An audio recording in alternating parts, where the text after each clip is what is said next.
Why do people commit to things that they don't do? Why do people sign up to attend things and not show up? Why do people say yes to doing something where they either don't do it or don't complete it?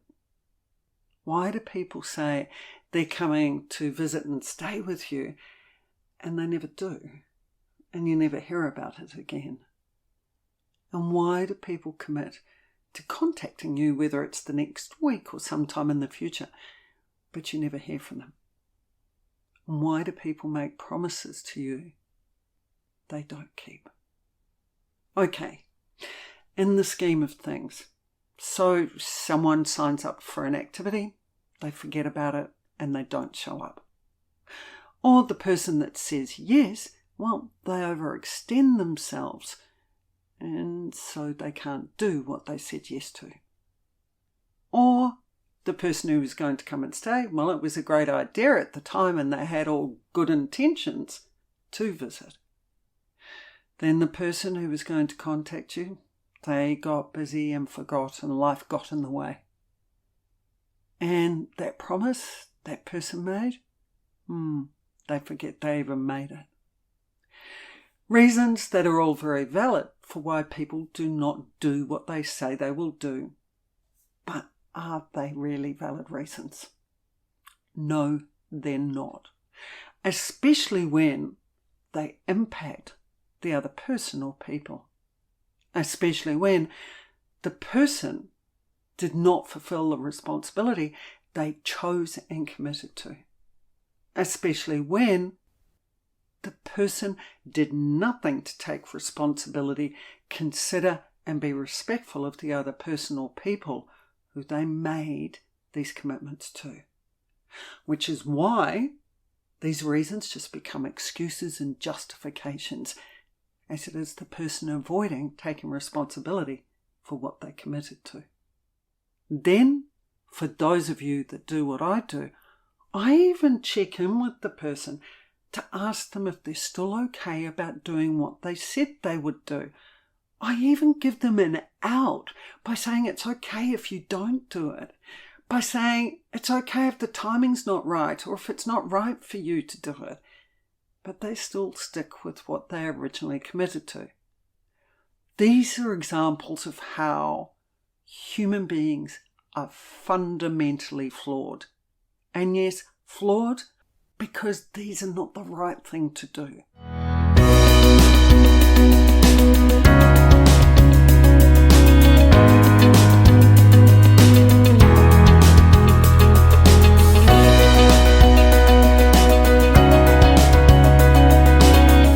Our lack of follow through in our responsibilities, our inability to take self-responsibility and communicate effectively is why our relationships are filled with misunderstanding, even disagreements and fights, misinterpretations, feelings of being let down, being hurt, lots of broken friendships, dysfunctional families, and most importantly, why we are so impacting on other people who are on the receiving end, or should I say the non-receiving end, because there's nothing to receive in the end if the person hasn't fulfilled their responsibility, where that person or people experience a lack of self-worth and a lack of trust.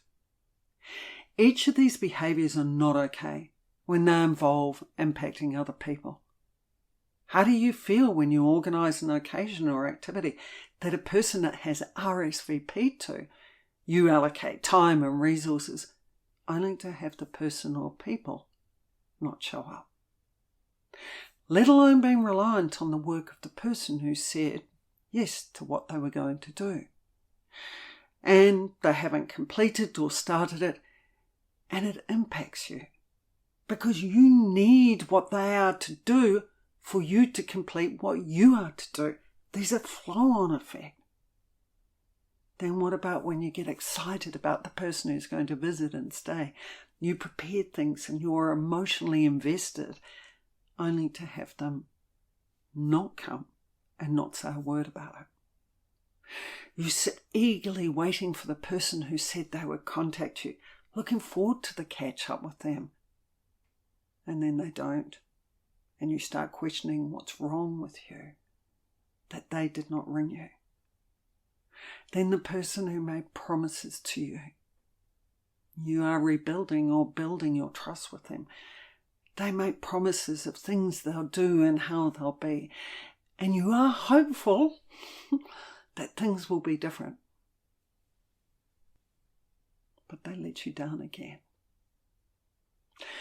The impact on you and other people of people not fulfilling what they commit to, what they say yes to, what they promise and say they will do, is huge, whether you want to admit it or not.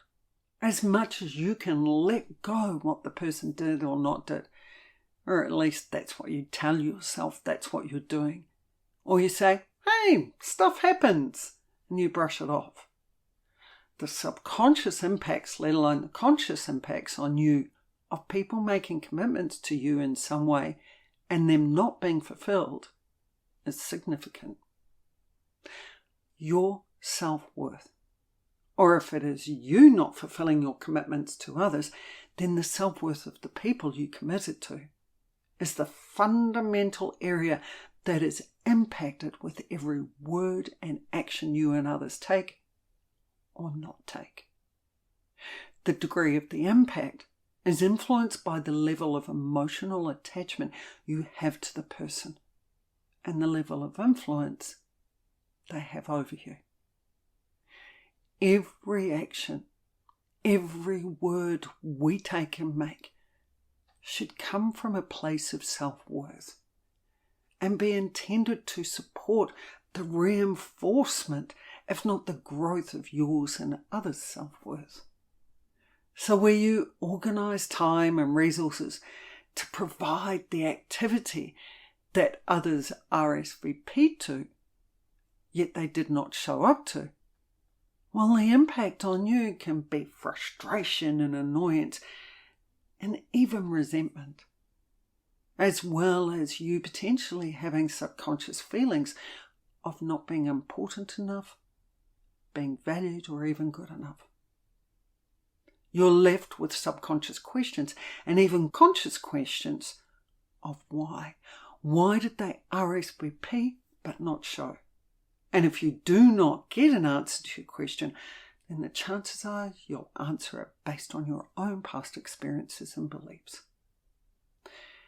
The chances are as well, you'll not invite them again. Or if they do sign up for another activity you're hosting, you'll not rely on them to be there. Where you were relying on a person to complete work, where they said yes to it, and they did not finish it or even start it, then there will be impacts on the work you do. You're going to possibly find yourself scrambling to do what they haven't done, or dumping it on someone else, getting them to do it, which creates stress, pressure, and panic. You're going to feel let down by the person, feel frustrated, possibly even resentful towards them, and you're certainly not going to trust them.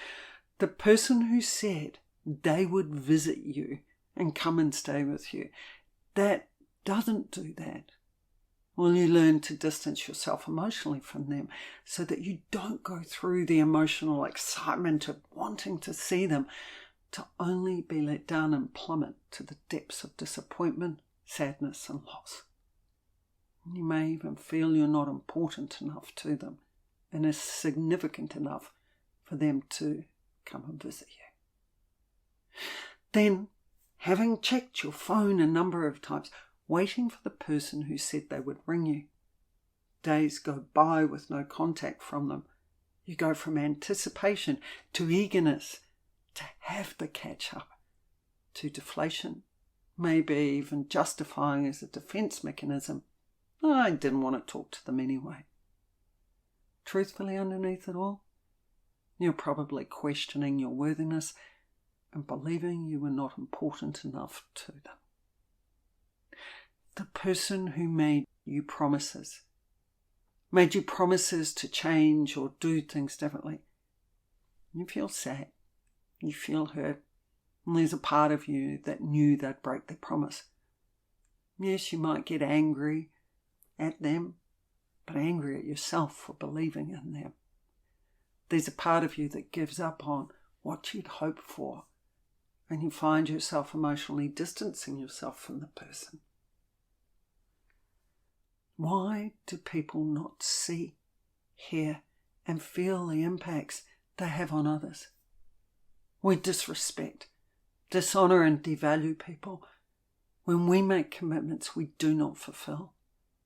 We reinforce and potentially leave an emotionally hurt footprint on the person that may or may not be healed.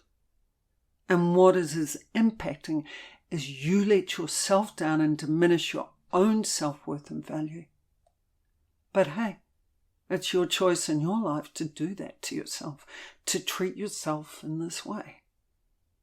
But it's so unfair and unkind to do this to others. It is really, really simple. All it requires is for you to fulfill your responsibility and communicate, for you to take responsibility for what you committed to, whether you can fulfill it or not, and let the other person know ahead of time. For the person who cannot attend your activity, it's for them to contact you ahead of time to let you know. Or if they forget to, let you know straight away afterwards and apologise.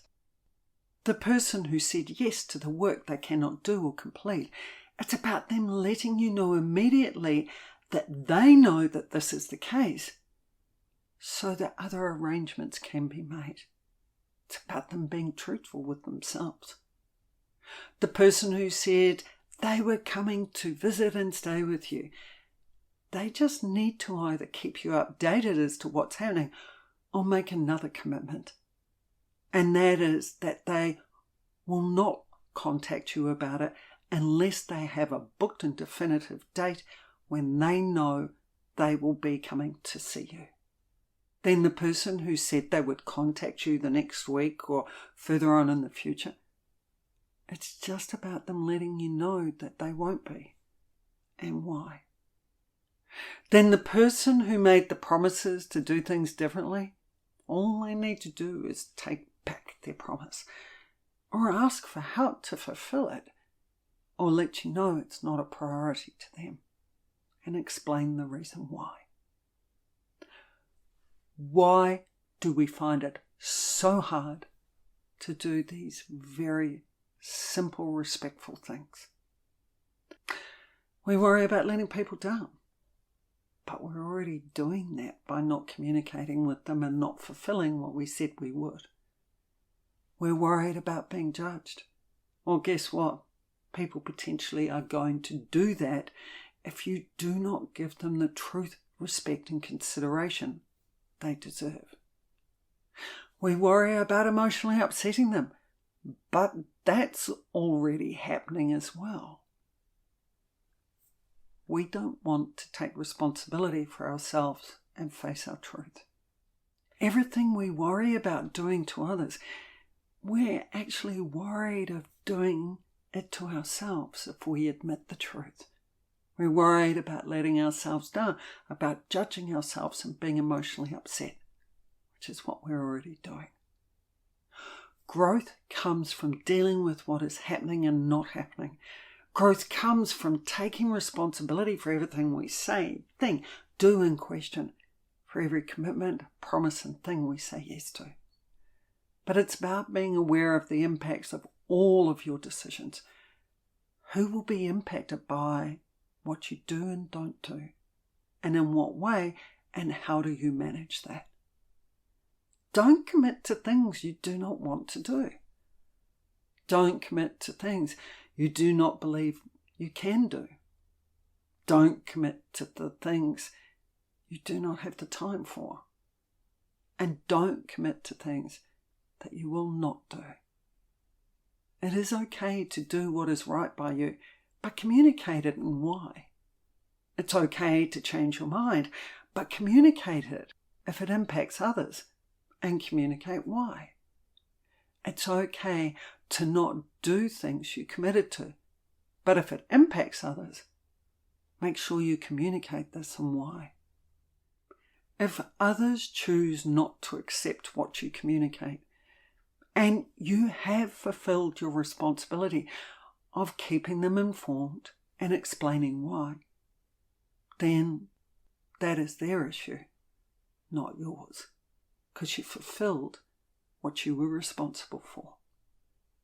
But when you do not fulfill your responsibilities, all of them, both what you committed to and respecting, honouring and communicating with the people potentially impacted by you, you have a level of responsibility for what they feel and go through because you contributed to it and it's on you. Whenever you commit to some action, you've made a choice to be responsible for the action you said yes to. You have an intention filled with energy that you've put out there to do or not do something. That energy is intended to be directed and flow through to complete what you intended. If it's not completed, if you do not fulfill your responsibility, you leave the energy lost in the ether, not knowing where to go and what to do. You leave an uncompleted and open-ended energy process. And this will all sit in your subconscious mind and your truth. And like karma, I will come back to you at some stage. The energy in your truth will call you. It will call you to be accountable for the choices you made that you did not fulfill, for the lack of communication that you did not act on, for the commitments you said yes to that you did not do. How the energy comes back and how you're called on it is not necessarily in relation to the responsibility you did not fulfill. Your subconscious mind and your truth will keep calling you. And call you in your dreams, call you in your passing thoughts, and the messages you get from the environment and other people, and the situations you end up in that trigger the feelings and thoughts, until you complete what you know you are responsible for and you learn from it. Make it easy for yourself. Do the right thing. Do not overcommit. Take responsibility for yourself. Do what you know is right. Say no when you know you are to. Say yes when it is right.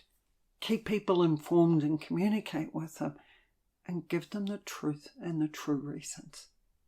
And most importantly, when you take these steps, the ones where you don't fulfill your responsibility and communicate with people, and you don't honour the people who are impacted by you, well, you're only focused on you and your process.